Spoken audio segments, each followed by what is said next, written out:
It's really fucking funny and gross. I probably have. I mean, we watched like every Oh yeah, episode that's the one with it stinks. It stinks.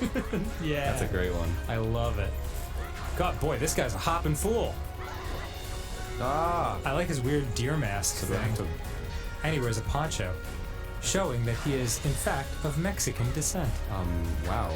So you don't think any other cultures have ponchos? Nope. Pretty sure that they don't. Pretty sure other cultures besides Mexicans can't shoot fire out of their hands. That would be fucking awesome. Yeah, it's on account of all the spicy foods. Can we just have a Wikipedia that consists of all Dios mío! We should just have a Wikipedia that consists of all the false facts that we've ever said on the show. Oh yeah, it's the best. It's it. If you shoot, which releases the sacred golden light. Oh, he's like the king. Oh, the of king these hoppy fact dudes. givers. Yeah, got.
to see me.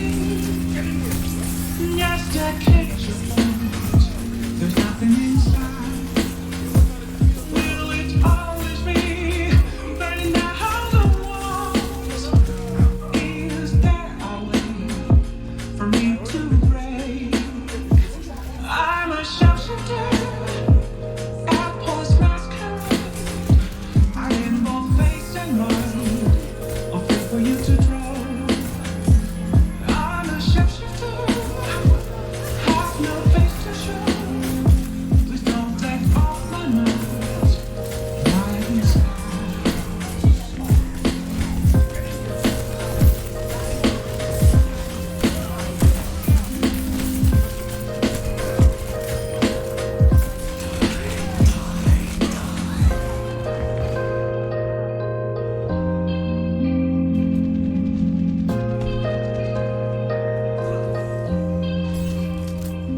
Let me see you some.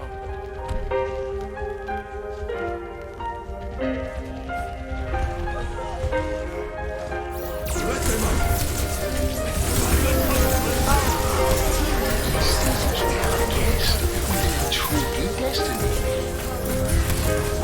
This place exists between dream and reality, mind and matter.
go.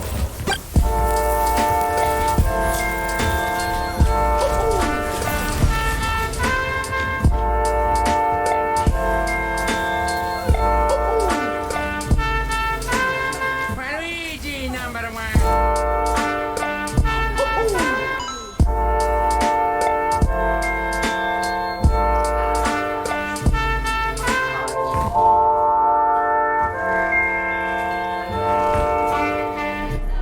Here I go.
So I said, no, no, no, it was supposed to be my pentakill. Why did you die to me? I killed down, no one to play for champions. I can't believe it's running. No, it was supposed to be my pentakill. Why did you die to me? I killed down, no one to play for champions. I can't believe it's running. Wait a minute!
So I said, no, no, no, it was supposed to be my pentakill. Why did you die to me? I killed down, no one to play for champions. I can't believe it's running.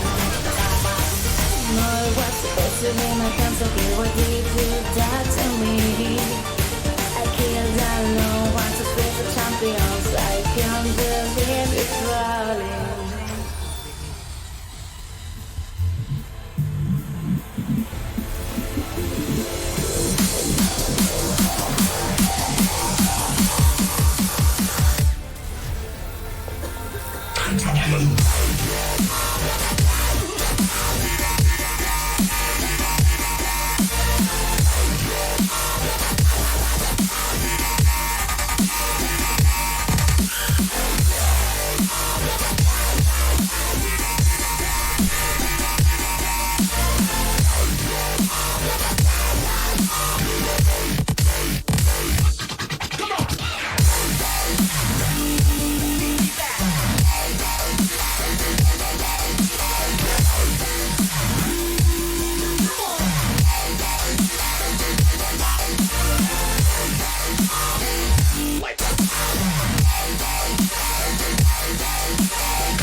Wizard, what do you see as a twisted tide beneath? Which during Classic is huge in PvP. Things were much more bursty back then, and you could really die in a single stun. So this is one of the best racials in the game for PvP. In the description, I'll have a link to every single race and their benefits. And again, if you want a more in-depth coverage, I do have dedicated videos for both the Horde and Alliance, also in the description. And the next choice is the server, which can also be pretty tough. Well, first you have PvE versus PvP, which if you started after BFA will be new to you. It's pretty self-explanatory though. On PvE servers, you have to manually flag to engage in PvP with other players in most zones. And for PvP, everyone can attack each other at all times, with the exception of the starting zones. Due to the absence of flying in the game, the world PvP scene as a whole is much more active. You will run into skirmishes when trying to complete quests, or farming a high-level spot, or just traveling to a dungeon or raid. The Stranglethorn Vale zone in particular was always a bloodbath, and the Blackrock Mountain will be the stage for many PvP skirmishes. What you prefer is entirely up to your playstyle. Some love it and some hate it, and just know that with no war mode, it's harder to avoid. Really, it's impossible if you take into consideration no flying, and not just that, but also stuff like cross-realm grouping. The game as a whole today has many workarounds in avoiding PvP, whereas in Classic, your decision is made when you hit the character creation button. Another thing to take into consideration are streamers, which is also a point of contention. Streamers are of course a new thing that didn't exist in the original run, and they're problematic to some players, a benefit to others, and to some insignificant. Again, it's another preference sort of thing, and every streamer has a different community. Some will have a negative impact on the game, and others a positive one. For example, a negative that some people see are the rabid communities that follow them, and a positive aspect are some of the events that they put on, such as the dueling tournaments. Personally, these days, I'm more in favor of streamers because I like the events, but I'm also a streamer myself, so I guess not the most objective person to ask. There do exist videos on some of the reasons why people avoid streamer servers, which you may find handy. I think this one by Classic Wins covers most of it pretty well, and you can find that in the description. There also exists a website called avoidstreamers.com that you may also find handy.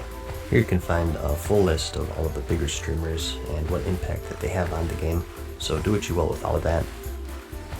So you got your race, your class, and server picked. Now what? Well, now you need a name of course, and if you're like me, this is something you can spend hours on in the character creation screen, so it's best to think of that now. Start making a list of your top names in order so you can get in there right away when the game launches. And this depends on when you're watching this video, but you can reserve your name 2 weeks prior to the launch. Do note though that you have to be subscribed, which may or may not be worth it to you. Appearance can also be tough.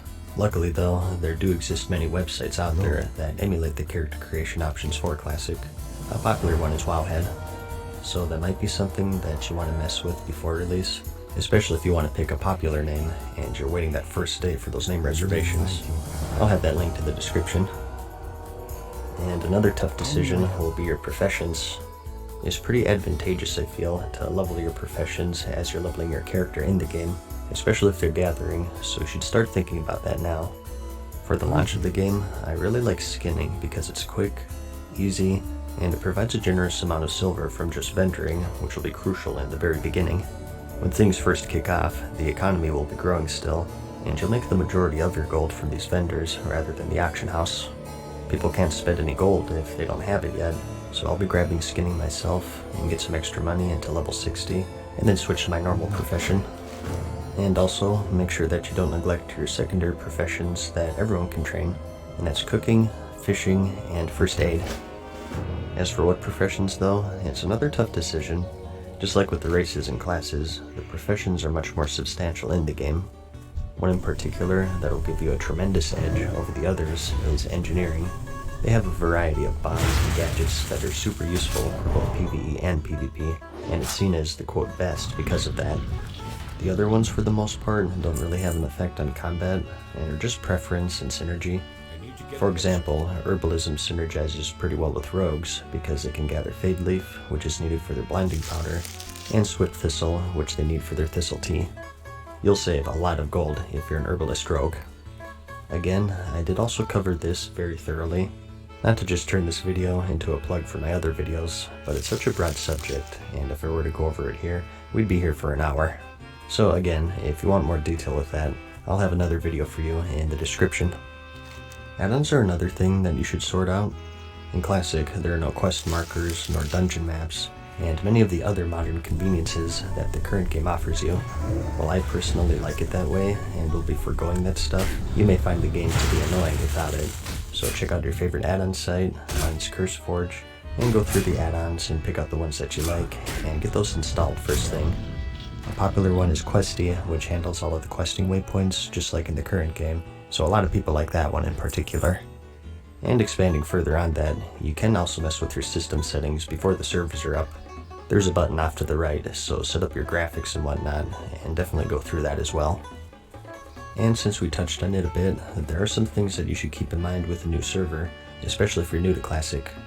In Vanilla, you'll find that you need to train all of your abilities.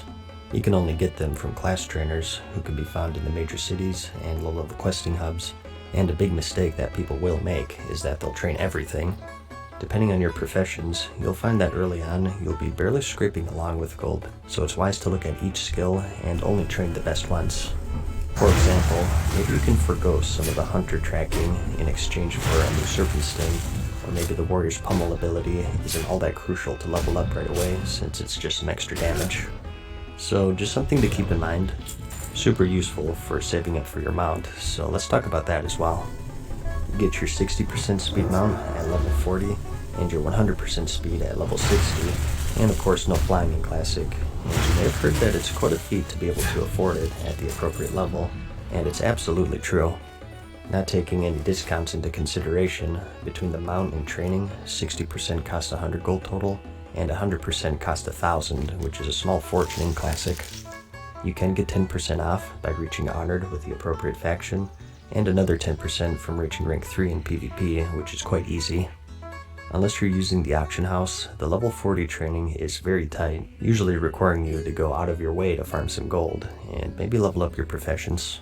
For a fresh server, it's a bit more tricky because, like I mentioned, no one really has any gold to spend at that point.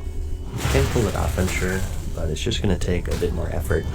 I always say that fishing is low-key the best profession for gold while leveling. There are low-level fish that are super valuable that high levels will be too lazy to farm, and it's always worth it if you saw an oily blackmouth school to go fish it up. These are used for free action potions, which is one of the best potions in the game, even at max level. The deviate fish is used for the savory deviate delight, which is one of the few appearance altering items back then, also super valuable. All this is to say though, if you start saving early and watching your spell training and getting your professions locked down from launch, you'll be in a much better position for affording your mounts and mount training. And some more miscellaneous tips here, or if you plan on going hardcore in the launch, is to go for the title charm. In the Arathi Highland Zone, located in the Wanders right here, is the NPC Prince Nazjack, and he can drop a trinket called the Title Charm, which stuns a target for 3 seconds. Due to the shortage of trinkets in general in Classic, this is insanely good, particularly for PvP, and it's something that's going to be insanely camped even at the max level. So if you plan on no-lifing it, and you're one of the first to reach level 41-ish, definitely check this out to see if you spawned. And in the same vein, if you're a hunter, you're going to want to tame Broken Tooth. Back in Classic, before everything was homogenized, hunter pets had different attack speeds.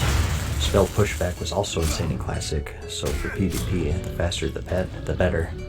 Broken Tooth is one of 2 pets in the game to have an attack speed of 1.0, the other being a bat in the Zul'Gurub upgrade, which won't unlock until Phase 4.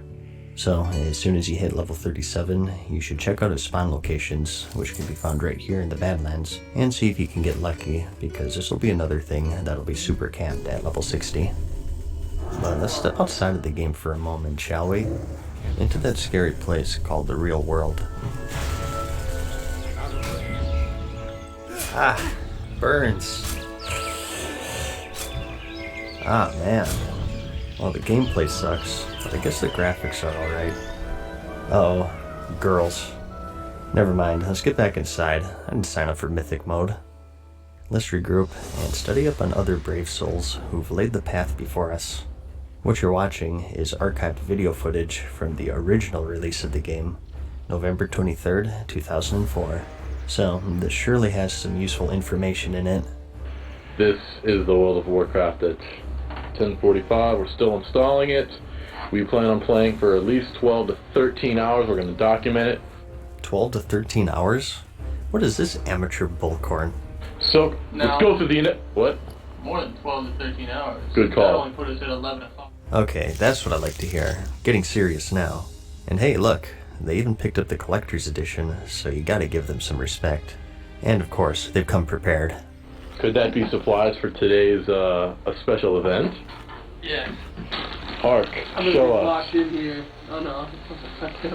Yeah! Now that's what I like to see.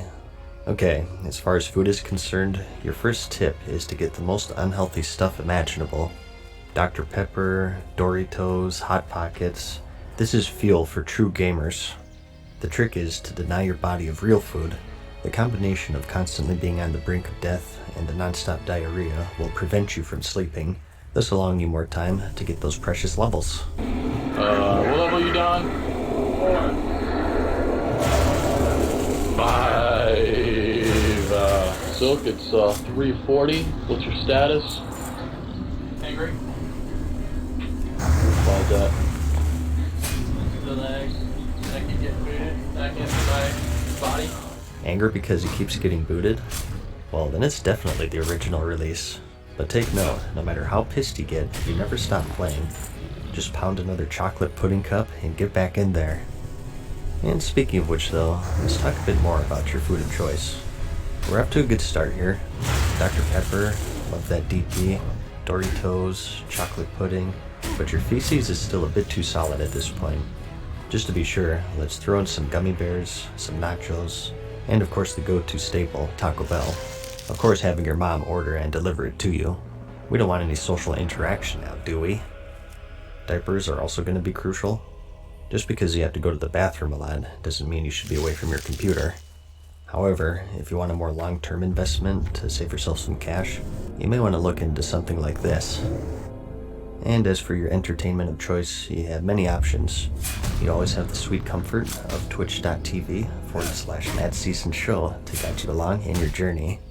I even completed my initiation and I'm participating in the cat throwing Olympics, the sport of choice for any Twitch streamer. But that's about it. The release of Classic isn't far now. I hope that you're leaving this video a bit more prepared and you're ready for the world of Warcraft.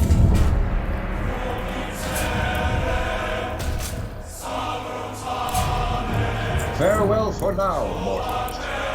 We hope you enjoyed today's video. See you again soon.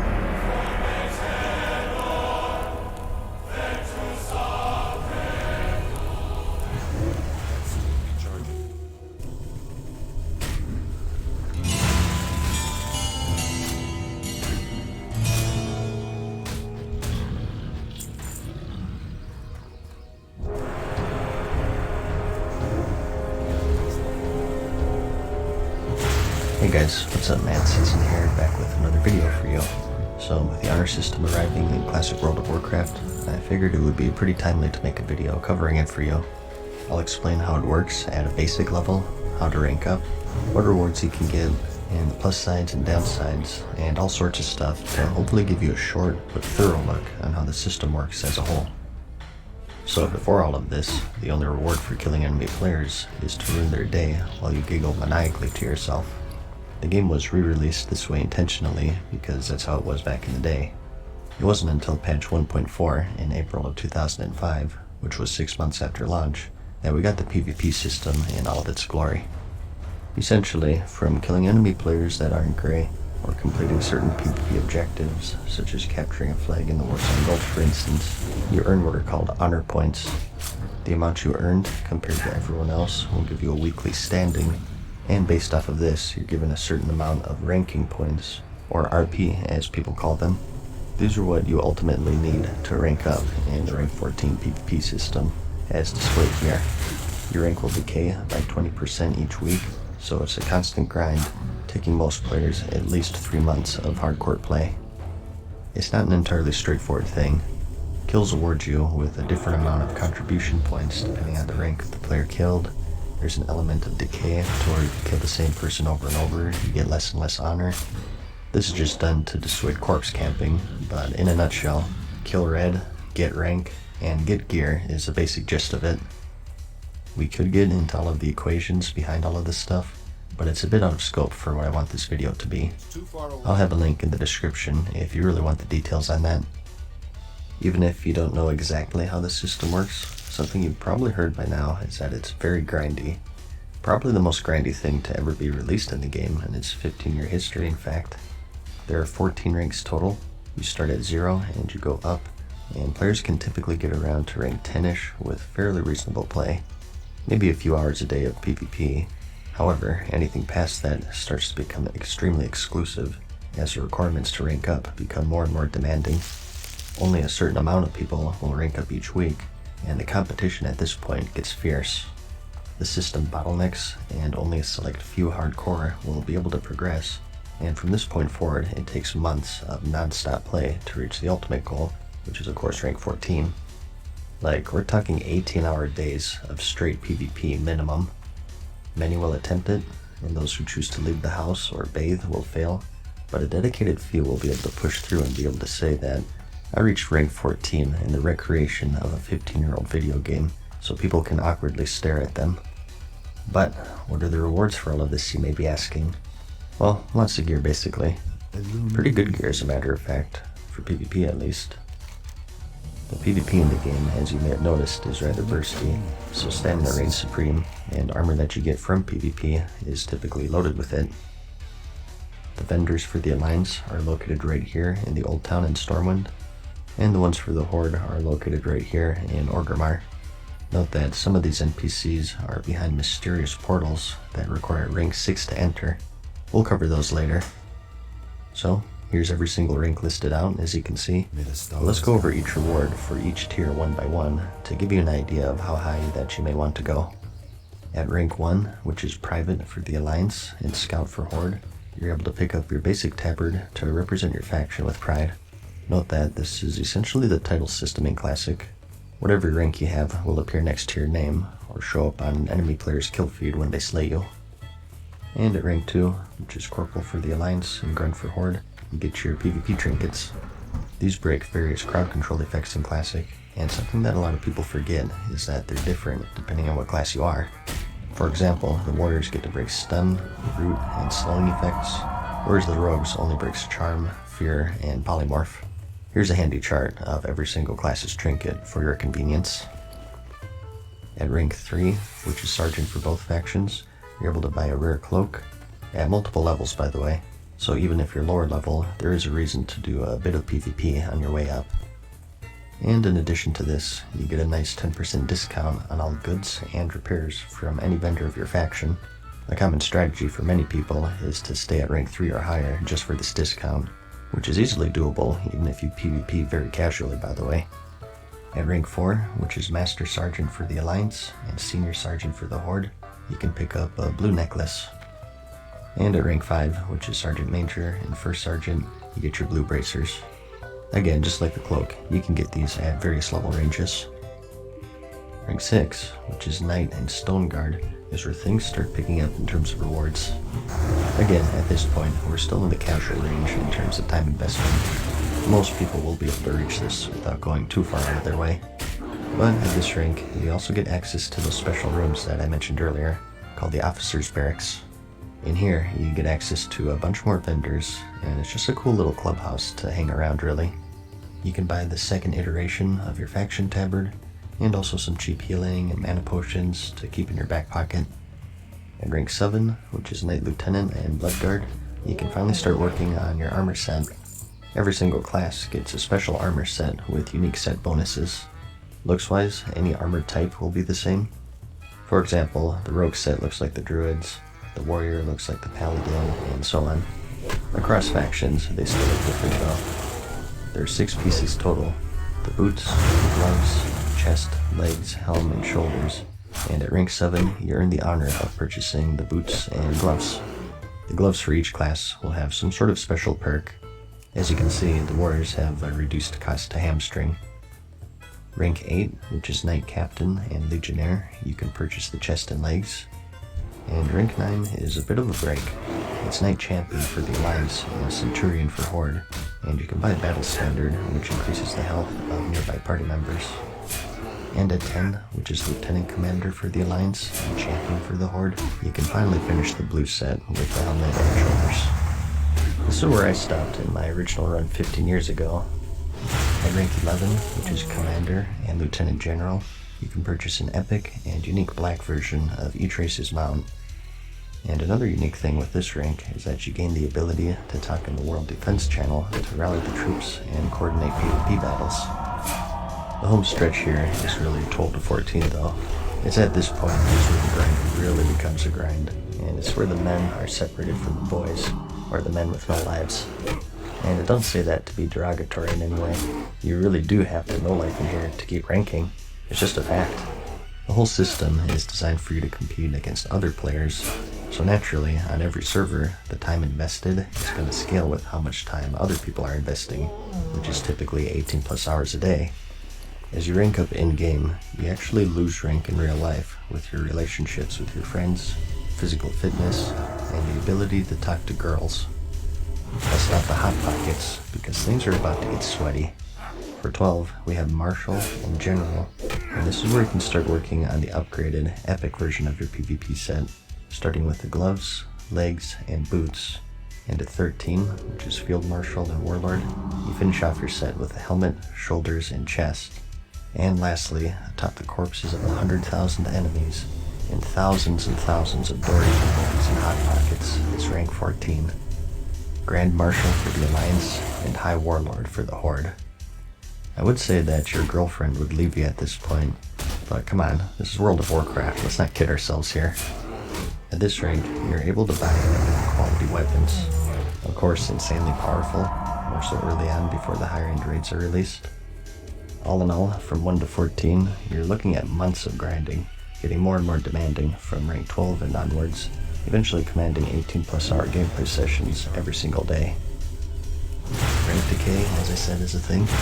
Again, whether you rank or not is dependent on how many contribution points you earn versus other people on your server. You'll lose progress if you don't PvP enough, or if you earned what is known as a dishonorable kill. In the town hubs throughout the game, there are lower level quest givers and vendors and whatnot, and some of these NPCs will have their nameplates in gray and are labeled as civilians, and will grant you a dishonorable kill when slain, which will have an immediate negative impact on your ranking. No need to wait 1 week to see the result, it happens right on the spot. And do know that if you're in a group with someone who kills a civilian, you still get credit for that dishonorable kill, even if you didn't attack. So, due to this, many players who are ranking will avoid any questing hubs like the Plague, and keep their world PvP activities to safe zones such as the Blackrock Mountain, or Dire Maul for instance, where there's no civilians at all. And that's pretty much the rank 14 PvP system in a nutshell, at the very basic level at least. Again, if you want details with breakpoints and equations and whatnot, check out the link in the description and it will explain it better than I could. Overall, it's an insanely grindy system, so just know what you're getting into. Some people love it, and some people hate it.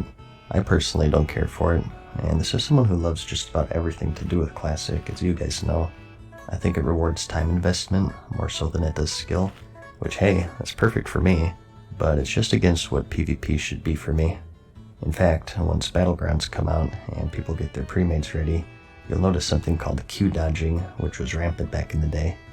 Basically, you join a battleground, and you happen to get in against another pre-made, but they only have one person accept the queue. This person is known as the scout, and if they see that it's a pug, they'll tell their team to join up, and if it's a pre-made, they'll tell their team to re-queue, and the scout will just sit out for a bit. This is done because once you leave a battleground, you get the deserter debuff, so if you use the scout method, only one person needs to sit out, and they just cycle who gets to be the scout. As for why this happens, it's all honor per hour. Typically, the honor grinds were either Warsong Gulch or Arathi Basin. You couldn't group queue for Altric Valley, and even if you could, that had problems with honor decay and killing the same players like I said. With no timer in the Warsong Gulch back then, and AB having a 2000 resource cap, doing pre-made versus pre-made could end up with super long battles, and relatively little honor for both sides due to that decay. So because of this, it's much more preferable to just queue up against a pug to stomp them out real quick to maintain a high honor per hour, and thus rank more efficiently.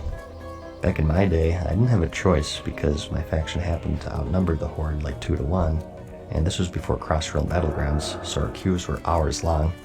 If we got a queue pop, we had to take it, and oftentimes we'd see that scout queue up, and then leave, and then usually the battleground would just end because the game couldn't fill up with enough players in time. There's nothing more frustrating than waiting for a match for like 3 hours, and then watching that timer roll down because another pre-made didn't want to fight you. It was a mess, but you couldn't really blame them because that's how the system was designed. It wasn't designed to reward a competitive pre-made versus pre-made match.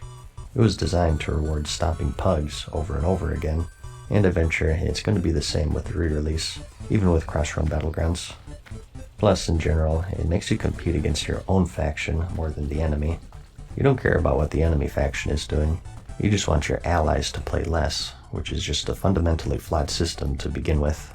And it's not even getting into the account sharing aspect, which was also rampant back then. With classic PvP, it's painfully obvious when someone is account sharing. Everyone has their own kind of strategy and style of playing, and out of nowhere you just see them play completely differently from one day to the other. It'll certainly be a problem in the re-release, something that Blizzard will have to keep an eye on, but how do you detect people in the same household? People will cheat, you can be sure about that, So it's just another one of the many issues of the system, I think. But hey, I'm not calling for a change or anything. It's just the way it was, and therefore, that's how it should be recreated. I just want to make 100% sure that you guys know how everything really works, and some of the snags that you will run into if you decide to do the grind. As for the fastest way to farm honor, at the release of this video, we only have world PvP, and honor that you get from enemies is split depending on your group size. Solo, you can get over 100, and in a 40-man raid group, typically it's in the single digits. It depends on a lot of factors, including faction balance on your server, but groups of 5 to 10 seem to be the most efficient in honor farming right now. It's not split too much, and you don't easily get overwhelmed.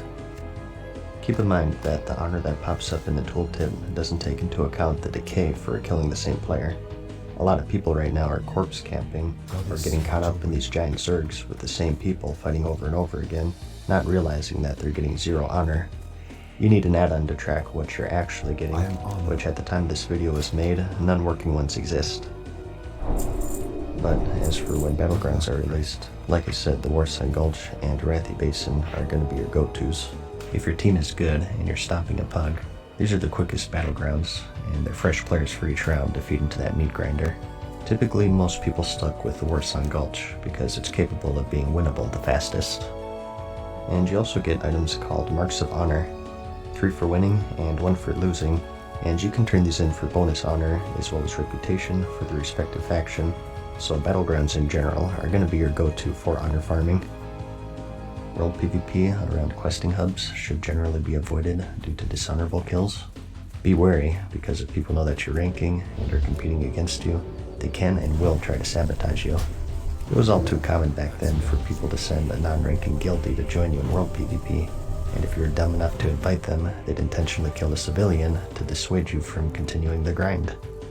You can maybe squeeze in some World PvP in the Blackrock Mountain between queues, but it really depends on your queue times, so use your own judgment there.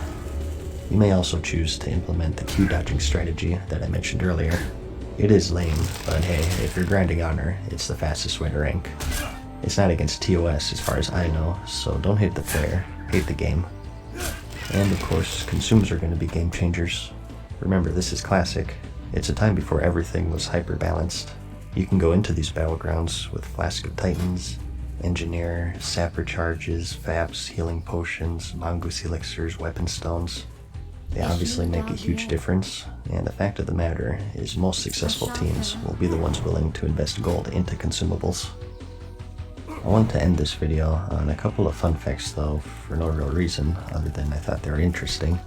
Number 1 is, did you know at first you had to keep all of these ranks to continue to use the items? Like the rank 14 weapons, you had to keep rank 14. If you deranked, they would automatically unequip. Luckily, they showed a bit of mercy with that though, and they changed it pretty quickly. Before the introduction of the honor system, Blizzard had a special competition where the person with the most kills before the system's release would be rewarded with this ultra-rare item called the Contest Winner's Tabard. It's insanely rare to see one in the wild these days, but they're out there. Also, there's a plan for a rank 15 called City Protector that was scrapped before release. I talked about this before, so I won't go super detailed, but essentially, you're able to receive a special title depending on your race, and you'd also be able to